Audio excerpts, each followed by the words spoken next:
Hi guys, welcome back to episode 3 of the One Car Junkyard. What we're working on today is something very, very unique. This is something that came through the yard.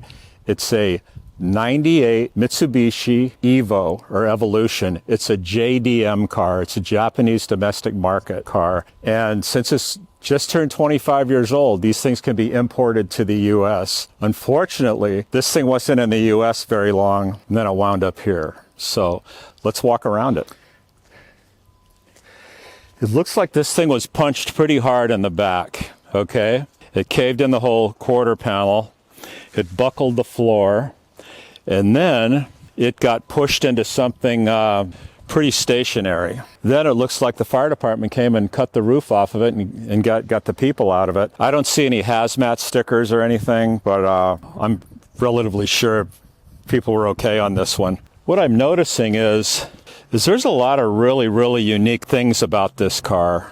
I see a big old intercooler right here. See that? Secondary radiator. That means there's something pretty powerful under the hood. And as I come around here, you can't really see it, but those are Brembo brake calipers. So this kid, well, I'm assuming it's a kid, he put a significant amount of money into aftermarket parts. Some of these parts looks like they're pretty pricey. Big wing on the back. So I think what we're going to do on this one, because I know it's really special underneath here. This is a pretty high performance automobile. So let's get it up in the air. We'll have the guys get it up in the air and cut some of these pieces off and get the doors and everything out of the middle. Let's get a really good close look at this and see what we got, okay?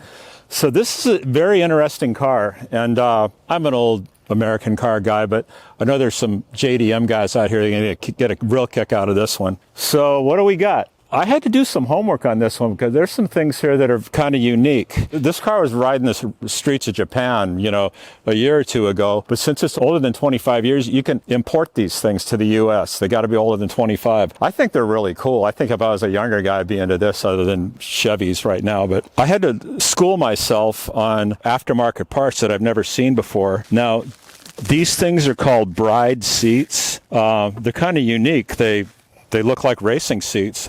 Being a knucklehead, I thought it was bride and groom, but they're called bride. And then somebody who saw these things, no, they're not called bride, they're called brid. Those are pretty cool. They look like something you see in a 911 Porsche.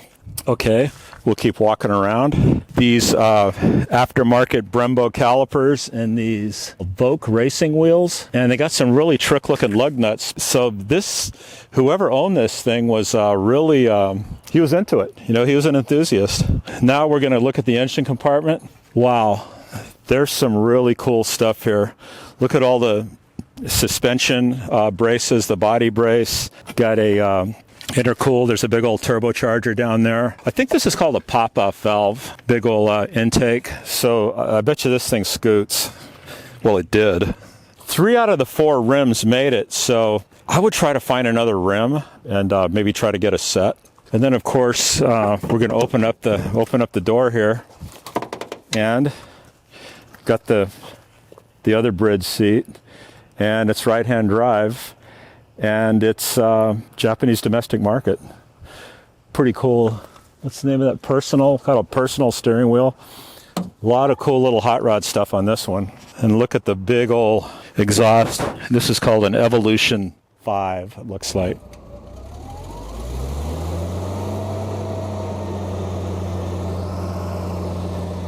Okay guys, so we got it up in the air. Lots and lots of special high-performance parts here, suspension parts. It's got a stiff body stiffening brace underneath here. Got the big old stainless steel exhaust system. Transmission is probably a 6-speed. Keep going down here. Got hit hard enough to where it broke the drive shaft. It goes to the rear differential. Rear brace is broken, but all the really cool suspension pieces are here, the calipers, the special struts. This looks like it's limited slip. This is really cool. There's all kinds of hydraulic lines going to the back here. It's probably some sort of locking differential. I don't know much about these cars, but I'll tell you what, there's kids out there, young guys, that go over gaga over this one. That's about it. Let's get it on the ground. Okay guys, so I've been doing this a long time, and some of my customers, the people I deal with, when I got a car from them, they want the vehicle to be crushed. They don't want any trace of it on the road at all for liability. And unfortunately, this is the case with this one. Okay, I'm sure there's going to be guys seeing this video going, oh man, I'd sure love to have that stuff. I want to contact Joe and see if I can buy some of the parts. The answer is a big solid no, because this one has to be crushed. There's people out there, there's companies out there, and I've actually dealt with a couple of all thing electric car companies. They want the vehicles crushed, okay? They want them certificates of destruction. They want them gone. Okay. That's kind of a wobbler. You probably have to, if you find something like that, you probably have to work with another wrecking yard and get them the deal so they can crush it. Then you guys can work out the money side of it later. But you will run into cars that have to be completely destroyed and documented. And this is one of them. I'm thinking basically because it's the liability right-hand drive, wouldn't be able to get insured. VIN number might wind up back on the road, things of that nature. But this one is going to be crushed, and I put a value on this is probably about $300, ironically. But that's why you got to get the car for essentially free. Okay, guys, thanks for watching episode 3 of the One Car Junkyard. Make sure you like, follow, and subscribe, and we will see you next time.